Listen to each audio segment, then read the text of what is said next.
എല്ലാ കൂട്ടുകാർക്കും നമ്മുടെ പുതിയ വീഡിയോയിലേക്ക് സ്വാഗതം. ഇന്നത്തെ നമ്മുടെ വീഡിയോ തനി നാടൻ രീതിയിൽ വറുത്തരച്ച കോഴിക്കറിയാണ്. ഇതൊരു പഴയകാല നാടൻ വിഭവമാണ്. എത്ര കഴിച്ചാലും കൊതി തീരാത്ത അത്രയും സ്വാദാണ് ഈ ഒരു കറിക്കുള്ളതും. ഒരിക്കൽ ഉണ്ടാക്കി നോക്കിയാൽ വീണ്ടും വീണ്ടും ഉണ്ടാക്കി കഴിക്കാൻ തോന്നുന്ന ഈ ഒരു നാടൻ കോഴിക്കറി എല്ലാവർക്കും ഇഷ്ടപ്പെടുന്ന ഒരു സ്വാദിലാണ് നമ്മൾ ഇന്ന് തയ്യാറാക്കി എടുത്തിട്ടുള്ളതും. നമ്മൾ ചെയ്യുന്ന ഏതൊരു പാചകവും അതിൻ്റെതായ ആ ഒരു രീതിയിൽ തയ്യാറാക്കുമ്പോഴാണ് നമ്മൾ ചെയ്തെടുക്കുന്ന വിഭവത്തിനും നല്ല സ്വാദൊക്കെ ഉണ്ടാവുന്നതും. അപ്പോൾ ഇന്നത്തെ നമ്മുടെ വീഡിയോയും എൻ്റെ കൂട്ടുകാർക്ക് ഒരുപാട് തന്നെ ഇഷ്ടപ്പെടുന്നതാണ്. ഇനിയിപ്പോൾ നമ്മുടെ വീട്ടിലുണ്ടാക്കുന്ന ഏതൊരു റെസിപ്പിക്കൊപ്പം വിളമ്പാനും സൂപ്പർ കറിയാണ്. അപ്പോൾ നോക്കാം എങ്ങനെയാണ് തനി നാടൻ രീതിയിൽ വറുത്തരച്ച കോഴിക്കറി തയ്യാറാക്കി എടുക്കുന്നതെന്ന് നമ്മുടെ വീഡിയോയിൽ കൂടെ നമുക്ക് കണ്ടു നോക്കാം.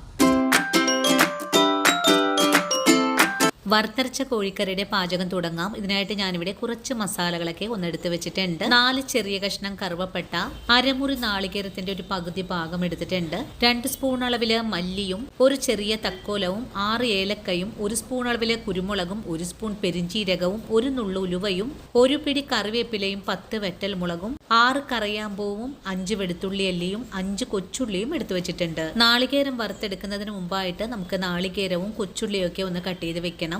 അതിനുശേഷം നാളികേരം ഒന്ന് പൊടിച്ചുകൂടെ വെക്കണം. ഇത്രയും ആയാൽ പിന്നെ മസാലകളൊന്ന് വറുത്തെടുക്കാം. ഇതിനായിട്ട് ഒരു അയൺ പാനാണ് അടുപ്പിലേക്ക് വെച്ചിട്ടുള്ളത്. പാൻ ചൂടായി കഴിഞ്ഞാൽ ചെറിയ തീയിലേക്ക് ഫ്ലെയിം മാറ്റി വെച്ചതിന് ശേഷം മസാലകളിട്ട് ഒന്ന് ചെറിയ തീയിൽ വെച്ച് തന്നെ മൊരിയിച്ചെടുക്കാം. മൊരിയിച്ചെടുക്കുന്ന സമയത്ത് ചെറിയ തീയിലായിരിക്കണം, അല്ലെങ്കിൽ മസാലകൾ പെട്ടെന്ന് തന്നെ കരിഞ്ഞു പോവാനൊക്കെ സാധ്യത കൂടുതലാണ്. മസാലകൾ കരിയാതെ വറുത്തെടുത്ത് പാചകം ചെയ്യുമ്പോഴാണ് കറികൾക്ക് നല്ല സ്വാദ് കിട്ടുന്നത്. ഇപ്പോൾ മസാലകളുടെ കളറൊക്കെ ഒന്ന് ചേഞ്ചായി വന്നിട്ടുണ്ട്. ഇനി ഇതിലേക്ക് പൊടിച്ച നാളികേരം കൂടി ചേർക്കാം. നാളികേരം കൂടി ചേർത്തിട്ട് വീണ്ടും നല്ല പോലെ തന്നെ ഇളക്കി മുരിയിച്ചെടുക്കാം. ഞാനിവിടെ എടുത്തിട്ടുള്ള മുഴുവൻ മല്ലിക്കും മുളകിനും പകരമായിട്ട് നിങ്ങൾക്കിതിലേക്ക് 1 സ്പൂൺ അളവില് എരിവെള്ള മുളക് പൊടിയും 2.5 സ്പൂൺ അളവില് മല്ലിപ്പൊടിയും എടുക്കാവുന്നതാണ്. ഇനിയിപ്പോൾ ഇതെല്ലാം നല്ല പോലെ ഒന്ന് മുരിഞ്ഞു കിട്ടണം. അതിനായിട്ട് ഇതുപോലെ ഒന്ന് ഇളക്കി കൊടുക്കാം. നാളികേരത്തിലെ ആ ഒരു വെള്ളമയൊക്കെ വറ്റി വരുന്ന സമയത്ത് നമുക്കിതിലേക്ക് 1 സ്പൂൺ അളവില് വെളിച്ചെണ്ണ കൂടെ ഒഴിച്ചു കൊടുത്ത് വേണം വറുത്തെടുക്കാനായിട്ടും. വെളിച്ചെണ്ണ ഒഴിച്ച് വറുത്തെടുക്കാൻ നിങ്ങൾക്ക് താല്പര്യമില്ലെങ്കിൽ ഈ ഒരു സ്റ്റെപ്പ് ഒഴിവാക്കാവുന്നതാണ്. വീണ്ടും ചെറിയ തീയിൽ തന്നെ വെച്ച് നമുക്കിതുപോലെ ഒന്ന് മുരിയിച്ചെടുക്കാം.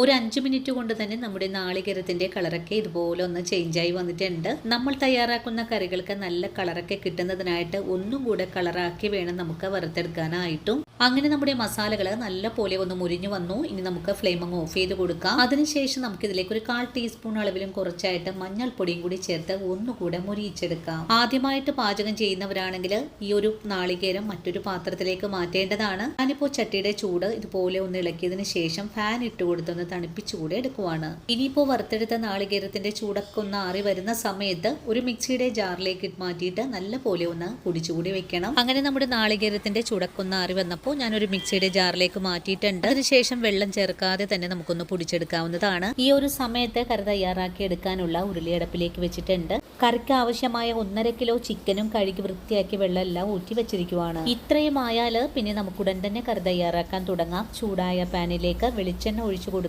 വെളിച്ചെണ്ണയാണ് നമുക്ക് ആവശ്യമായിട്ടുള്ളതും. വെളിച്ചെണ്ണ നന്നായിട്ട് ചൂടായി കഴിഞ്ഞാൽ പിന്നെ നമുക്കിതിലേക്ക് സവാള ചേർക്കാം. ഞാനിവിടെ 4 ചെറിയ സവാളയാണ് എടുത്തിട്ടുള്ളത്. നിങ്ങൾ എടുക്കുന്ന സവാള വലിപ്പമുള്ളതാണെങ്കിൽ 2 എണ്ണം എടുത്താൽ മതിയാകും. സവാളയ്ക്ക് പകരമായിട്ട് കൊച്ചുള്ളിയും ചേർക്കാവുന്നതാണ്. ഇനിയിപ്പോൾ നമ്മുടെ സവാള ഒന്ന് വഴറ്റിയെടുക്കാം. സവാള നല്ലതുപോലെ ഒന്ന് വഴണ്ട് കിട്ടണം. അതുവരെയാണ് നമുക്ക് വഴറ്റിയെടുക്കേണ്ടതും. ഇനി സവാള നല്ലതുപോലെ മൊരിഞ്ഞു കിട്ടുന്നതിനായിട്ട് നമുക്കിതിലേക്ക് കുറച്ച് കല്ലുപ്പും കൂടെ ചേർത്ത് കൊടുക്കാം. കറികളൊക്കെ തയ്യാറാക്കുമ്പോൾ കല്ലുപ്പ് ചേർത്ത് തയ്യാറാക്കുന്നതാണ് കറികളുടെ സ്വാദ് വർദ്ധിപ്പിക്കുന്നതും നമ്മുടെ ശരീരത്തിന് ആവശ്യമായ പോഷകങ്ങൾ കിട്ടുന്നതും.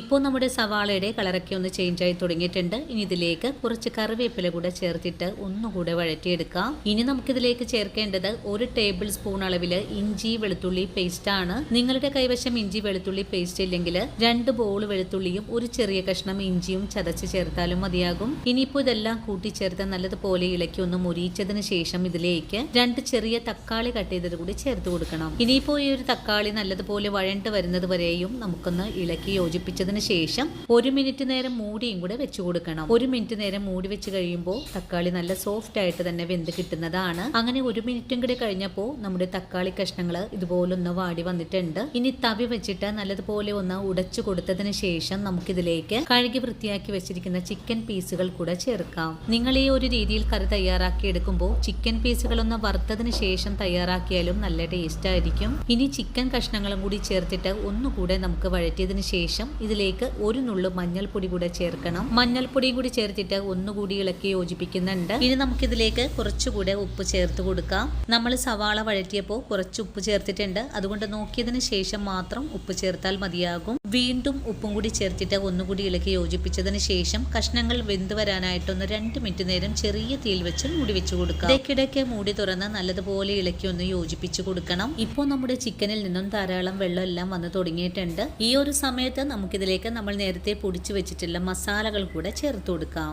മസാലകൾ ചേർത്ത് കഴിഞ്ഞാൽ ചിക്കൻ പീസുകൾ കൊണ്ട് തന്നെ നമുക്ക് ഈ മസാല ഒന്ന് മൂടിയും കൂടി വെച്ച് കൊടുക്കാം. അതിനുശേഷം മൂടി വെച്ചിട്ട് ഒരു 2 മിനിറ്റ് നേരം നമുക്കൊന്ന് വേവിച്ചെടുക്കാം. ഇങ്ങനെ ചെയ്യുന്നത് നമ്മുടെ അരപ്പിന്റെ ആ ഒരു പച്ച ചുവയൊക്കെ ഒന്ന് മാറിക്കിട്ടുന്നതിന് വേണ്ടിയിട്ടാണ്. 2 മിനിറ്റ് കഴിഞ്ഞാൽ കഷ്ണങ്ങളും അരപ്പും കൂട്ടിച്ചേർത്ത് നല്ലതുപോലെ ഇളക്കി ഒന്ന് യോജിപ്പിച്ചു കൊടുക്കാം. കഷ്ണങ്ങളിലേക്ക് മസാല മുഴുവനും തന്നെ പിടിപ്പിച്ചു കഴിഞ്ഞാൽ പിന്നെ നമുക്കിതിലേക്ക് കുറച്ച് വെള്ളം ചേർത്തിട്ട് വേണം ഒന്ന് മൂടി വെച്ച് കൊടുക്കാനായിട്ടും. ഇനി നമ്മൾ അരച്ചെടുത്ത മിക്സിയുടെ ജാറിലേക്ക് 1 കപ്പ് വെള്ളം ഒഴിച്ചു കൊടുത്ത് അത് കറിയിലേക്ക് ചേർത്ത് കൊടുത്തിട്ട് വേണം ഒന്ന് ഇളക്കി യോജിപ്പിക്കാനായിട്ടും. നല്ലവണ്ണം ഇളക്കി യോജിപ്പിച്ചു കഴിഞ്ഞാൽ നമുക്ക് വീണ്ടും ഒന്നുകൂടെ മൂടി വെച്ച് തന്നെ വേവിച്ചെടുക്കാം. ഇപ്പോൾ നമ്മുടെ കറിക്ക് ഇത്രയും ഗ്രേവിയാണ് ഉള്ളത്. ഇനി നമ്മുടെ കറി ഒന്ന് തിളച്ചു വരുമ്പോഴേക്കും കുറച്ചുകൂടെ വെള്ളം വരാനൊക്കെ സാധ്യത കൂടുതലാണ്. വീണ്ടും ചെറിയ തീയിലേക്ക് ഫ്ലെയിം മാറ്റിയതിനു ശേഷം ഒന്നുകൂടെ മൂടി വെച്ച് കൊടുക്കാം. 3 മിനിറ്റിന് ശേഷം കറി ഒന്ന് തുറന്നു നോക്കിയപ്പോൾ ഇത്രയും തന്നെ വെള്ളമാണ് നമ്മുടെ കറിക്ക് ഇപ്പോൾ ഉണ്ടായിട്ടുള്ളത്. കറിയുടെ ഗ്രേവി ഒന്ന് കുറുകി വരുന്ന ഒരു പാകത്തില് നമുക്കിതിലേക്ക് ഒരു കാര്യം കൂടെ ചേർക്കേണ്ടതുണ്ട്. 2 ഉരുളക്കിഴങ്ങ് വലിയ പീസുകളായിട്ടൊന്ന് കട്ട് ചെയ്തെടുത്തതിന് ശേഷം കറിയിലേക്ക് ഒന്ന് ചേർക്കുന്നുണ്ട്. ചിക്കൻ കറിയൊക്കെ വെക്കുമ്പോൾ അതിൽ ചേർക്കുന്ന കഷ്ണങ്ങൾ കഴിക്കാനായിട്ട് ഒരുപാട് പേർക്ക് ഇഷ്ടമാണ്.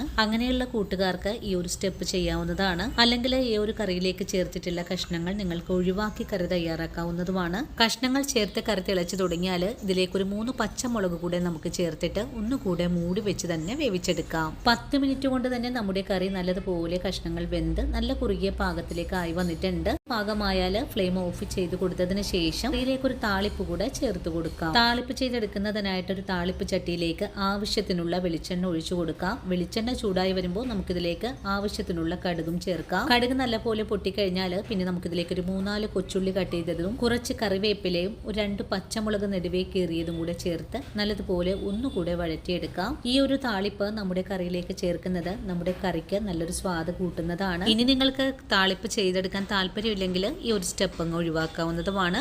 അതിനുശേഷം നമ്മുടെ കറിയിലേക്ക് കൂടെ ഈ താളിപ്പ് ചേർത്ത് കഴിഞ്ഞാൽ വളരെ സ്വാദിഷ്ടമായിട്ടുള്ള തനി നാടൻ കോഴി വറുത്തരച്ചത് ഇവിടെ റെഡി ആയിട്ടുണ്ട്. ഇനിയിപ്പോൾ ചൂടോടുകൂടി തന്നെ നമുക്ക് ഈ കറി സെർവ് ചെയ്യാൻ പറ്റുന്നതുമാണ്. അപ്പോൾ ഇന്നത്തെ നമ്മുടെ ഈ ഒരു കറിയുടെ പാചകവും ഇത്രയേ ഉള്ളൂ. ഈ ഒരു കറിയുടെ കളർ കാണുമ്പോൾ തന്നെ നിങ്ങൾക്ക് അറിയാൻ സാധിക്കും ഇത് എത്രമാത്രം സ്വാദായിരിക്കുമെന്ന്. വീഡിയോ കാണുമ്പോൾ നിങ്ങൾക്ക് ഇഷ്ടപ്പെടുവാണെങ്കിൽ തീർച്ചയായിട്ടും വീടുകളിൽ ട്രൈ ചെയ്ത് നോക്കാൻ മറക്കരുത്. അതുപോലെ വീഡിയോ കുറിച്ചുള്ള അഭിപ്രായങ്ങൾ കമന്റ്സ് ആയിട്ട് അറിയിക്കാനും മറക്കരുത്.